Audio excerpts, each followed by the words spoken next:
Okay, this is the American Contractor. Today's the October the 5th, 2019. It's about 5:16 Central Time in the United States right now. And right now, I think it's around 1 o'clock in the morning, 2 o'clock in the morning, whatever it is, Baghdad time. But what I want to talk about is what's happening in Iraq right now.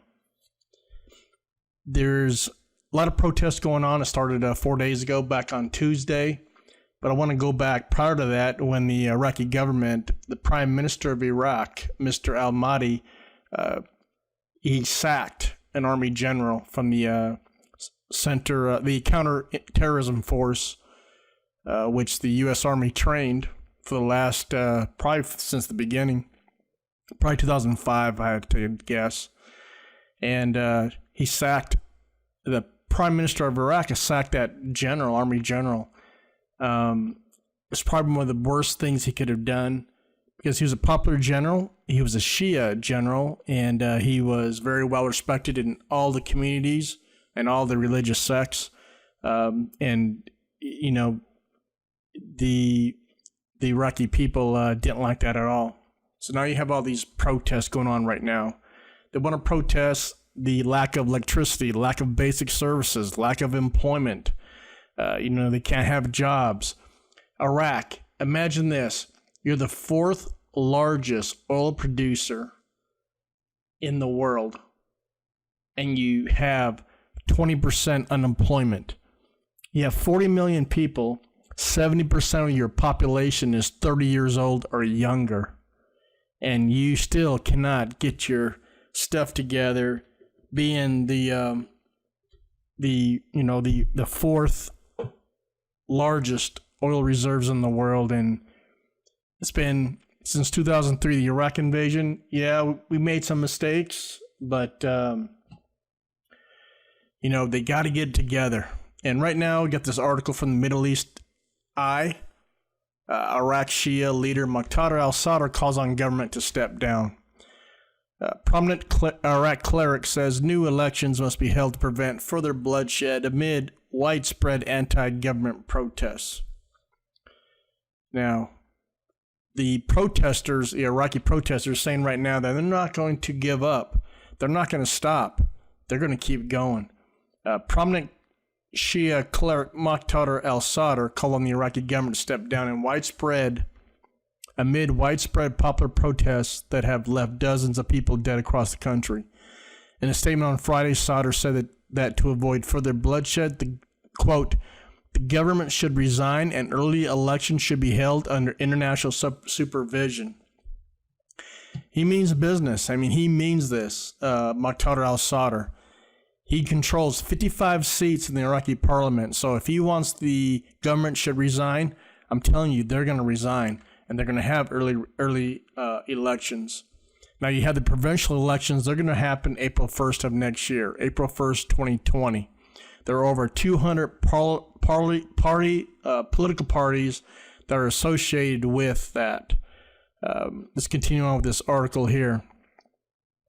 The demonstrations, which erupted on Tuesday in anger over government corruption, unemployment, and the removal of popular military general, have left at least 65 people dead. Now, if you've been watching my Twitter feed, which is at Contractor US, it's under my real name, Richard Morris, so just go ahead and look it up.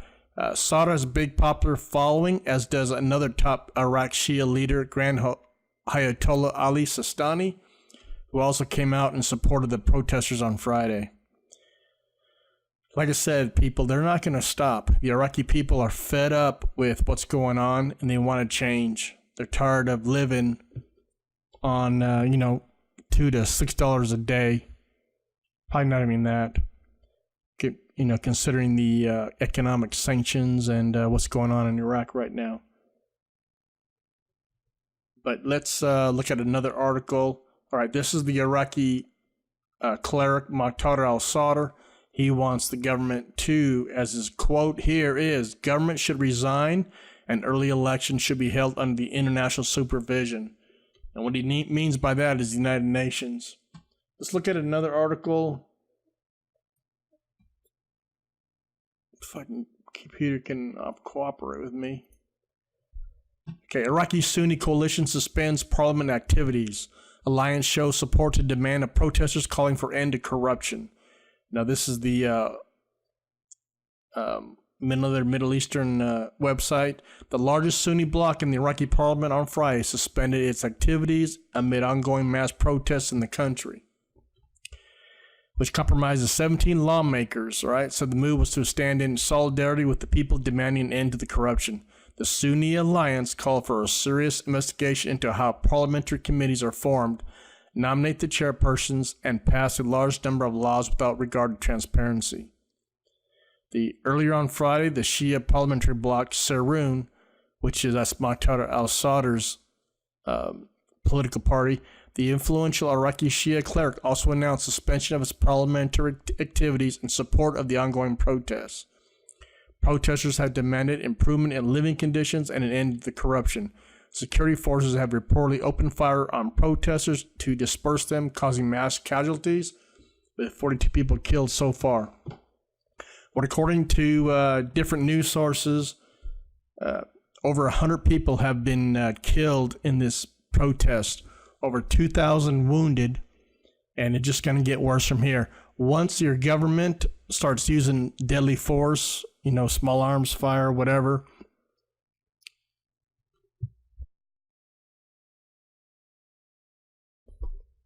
small arms fire on the Iraqi people, it's over. I mean, you don't have a legitimate government anymore. I like to know what interior minister, officials, because they control the security forces, right? The Ministry of Interior, they control the security inside Iraq. So what general, what government official ordered the Iraqi security forces? We're not talking about the Iraqi army. We're talking about the Iraqi security forces. Ordered them to fire on unarmed Iraqi citizens. It's a big mistake.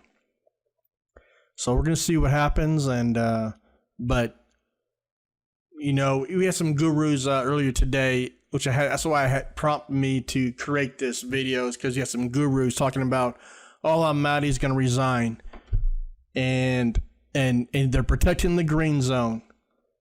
It's listen, they're not protecting the green zone. They already had protesters go into the green zone and meet with, over 100 of them, met with the Iraqi parliament speaker.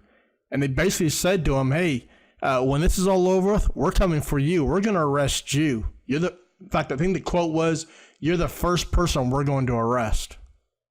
That's what they were telling the Iraqi parliament speaker. All right. So all those gurus out there says, oh, well, you got to protect the green zone. You just don't know what you're talking about. They already been to the green zone. They can enter the green zone anytime they want. They're in the green zone. They just don't know what you're talking about. But I'll tell you what, the Iranians are behind all this activity that's going on. The attacks, you have masked men attacking Iraqis, beating them up, just killing them, actually. And they're also going into, like this article right here, Iraq, unknown gunmen attacked several television stations in Baghdad. So all these news stations, the offices of Dija, NRT, Arabia, Hadath, Fallujah, Al-Qad, Al-Arabi, Al-Sharqiya, Sky News, Arabia, they've all been targeted and they've been ransacked. Employees been assaulted. I think a couple of them are in critical condition, and it's just not good. What they're trying to do is suppress the media so they don't get the word out. The Iraqi government being pressured by the Iranian government to shut down all internet access. But there's some smart people over there. They're using satellite phones. They're using other ways to communicate. They can't shut off 100% of the country. Like the KRG, everybody in the KRG, they got internet, all right, because it's segmented throughout the country. They only shut off like maybe 70% of the internet access in the country. They can't shut it off completely because of government communications and also banking communications. Can't shut them off completely, all right? Can't be a straight up blackout. Hope you understand that. So hopefully cleared some things up. If you have any questions, maybe in a while I'll do a live stream. But this is serious. This is not good, and this is going to get worse. The government's got to resign. PM Mahdi, he has to resign. That's just my take on it. He's cannot continue on with what he's doing. But if you have any questions, feel free to email me. You want to send me anything? This is my email address right there. American Contractor AC at AmericanContractor.com.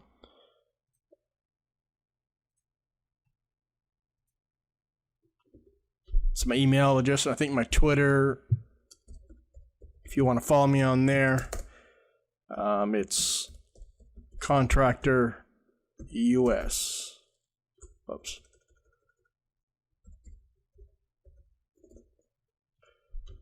That's my Twitter handle there, Contractor US, and just go ahead and get a hold of me. Appreciate you following me. Appreciate you if you like this video. Maybe I'll do a live later on. I can figure out again, and then if you can like this video, subscribe to this channel, and let's get this channel up and running up again. That's what I'm thinking about doing. But thank you for watching, and have a good day.